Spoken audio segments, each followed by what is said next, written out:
আসসালামু আলাইকুম। ওয়ালাইকুম আসসালাম ওয়া রাহমাতুল্লাহি ওয়া বারাকাতুহু। সুন্দর সুন্দর কথা হয়েছে, এরপরে আমি আসলে কি বলবো।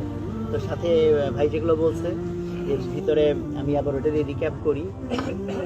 ইমান is like a mobile number. Mobile নাম্বারে ভুল হইলে তাহলে আর বাদ বাকি কোনো কিছু নাম্বার ভুল নাম্বার ফোন দিস, তারপর আধা ঘন্টা গল্প করছি, তাহলে কি কাজ হবে না? বা এটা অ্যাকাউন্ট নাম্বারের মতো, অ্যাকাউন্ট নাম্বার ভুল হয়ে গেছে, টাকা পাঠাই দিছি 10 লাখের জায়গায় 20 লাখ, কাজ হবে না। তো এই জন্য ইমানের মধ্যে কোনো ছাড় নাই। ইমানের আন্ডারস্ট্যান্ডিং ইজ ভেরি ইম্পর্টেন্ট। যদিও মেজরিটি মানুষ আমরা আজকে আধুনিক শিরক ব্যাপারটা বুঝি না, আধুনিক ইমানের সাথে সেকুলারিজমের সংঘাত আমরা বুঝি না। তো এটা একটা ইম্পর্টেন্ট জায়গা, যে কারণে আমাদের প্রচুর মানুষ আছে আমরা ইমান হারাই ফেলছি, বাট আমরা জানি না যে আমরা ইমান হারাই ফেলছি। আর আমলের গুরুত্ব নিয়ে কথা বলছেন, বিশেষ করে রিসেন্টলি আমি এটা নিয়ে অনেক এমফেসাইজ করি। একটা সময় আমি প্রচুর বই সাজেস্ট করতাম মানুষকে। তা আমার কাছে রিসেন্ট টাইম মনে হচ্ছে ইলমের ব্যাপারটা একটা ফিতনা হয়ে গেছে অনেকের ক্ষেত্রে। একটা হচ্ছে আমি যদি আলেম হওয়ার জন্য টার্গেট, একটা হচ্ছে বেসিক ইলম, এটা তো খরচ, সেটা তো সবার লাগবে, যে বেসিক ইলমটা আমার লাগবে, সেটা নিয়ে তো কোনো কথা নেই।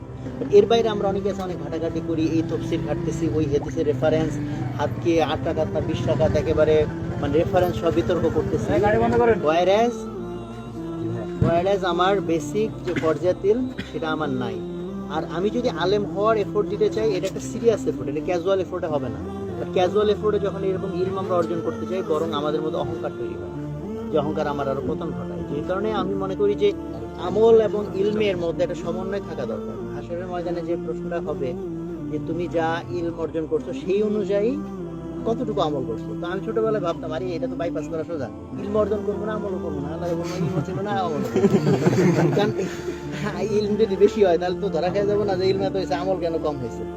তো বাট এই প্রশ্নটার একটা হাকিকত রিসেন্ট টাইম আমার কাছে তো ফিল হয়, সেটা হইতেছে যে আমি ইলম বাড়াইলাম বাট আমার আমল বাড়াইলাম না, তাহলে এটা একটা প্যাস খাওয়ার মতো বিষয়। কারণ সাধারণত তখন আমার ধারণা একটা অহংকার পয়দা করে দেয় মানুষ। ইলমের একটা গরম আছে, যে গরম আমল দিয়ে ঠান্ডা করতে হয়। ওই জন্য আমলের যে গুরুত্ব কথা বলছেন, যে ফরজ নামাজ না, জিকির আজকার এবং গুনাহ থেকে বেঁচে থাকা। যদি বলা হয় যুবকদের জন্য পরহেজগারি কি, আমি বলবো গুনাহ থেকে বেঁচে থাকা। কিন্তু আমি না, অনেক বড়রাই বলে গেছেন এই কথা। যুবকদের জন্য তাহাজ্জুদ গুজার হয় তো আলহামদুলিল্লাহ অনেক ভালো কথা, কিন্তু প্রাইমারি কন্ডিশন হচ্ছে আমি গুনাহ থেকে, বিশেষ করে চোখের গুনাহ থেকে আমি বেঁচে থাকি। এটি আমার বুঝো। আর আরেকটা পয়েন্ট বলে শেষ করতে চাই, সেটা হলো যে এই যে আমরা আলহামদুলিল্লাহ দিনের খাতিরেই যারা আমরা এই যে সকাল সন্ধ্যা থেকে রাত পর্যন্ত আমরা কাজ করলাম, তো এই যে ফোর্সটা আমাদের কায়িক পরিশ্রম, এই কায়িক পরিশ্রম করার মতো ফোর্স বাংলাদেশে এবং পৃথিবীতে এখন প্রচুর আছে মুসলমানদের মধ্যে। বাট মুসলমানরা ইন্টেলেকচুয়াল যে আমার ক্যাপাসিটি এবং ইন্টেলেকচুয়াল এফোর্ট দেওয়া, এইখানে কিন্তু মারাত্মক রকম আমাদের দৈন্যদশা। আমি বুঝতে পারছি, আমরা যদি কোনো ইন্টেলেকচুয়াল কাজের জন্য লোক খুঁজতে যাই, আমরা লোক খুঁজে পাই, বাট কায়িক পরিশ্রম করার জন্য কিন্তু আমরা অনেক লোক খুঁজে পাই। বাট ভাই তোমরা চিন্তা করে দেখো যে কায়িক পরিশ্রমের দুনিয়াতে দাম কত, আর মেন্টাল পরিশ্রম বা ইন্টেলেকচুয়াল পরিশ্রম যে করতে পারে তার দাম কত। কায়িক পরিশ্রম যে সর্বোচ্চ করে, ফর এক্সাম্পল রিক্সা চালায়, যে পাথর ভাঙে, যে তাই না, মাথায় করে ইটের জায়গা নিয়ে বিল্ডিং এর উপর ওঠে, তাকে কি অনেক বেশি টাকা দেওয়া হয়, অনেক বেশি সম্মান দেওয়া হয়? না না। তাহলে দুনিয়ার ভিতরে কাকে কত টাকা দেওয়া হয় ডিপেন্ড করে সে কতটুকু ভ্যালু ক্রিয়েট করে। তাহলে উল্টা দিকে এসি রুমে পয়সা থেকে পয়সা আছে আর দুই চার ডিসিশন দিচ্ছে, সে লাখ টাকা বেতন পাইতেছে। তো মনে হয় যে ভাই এটা তো ইনসাফ হইলো না।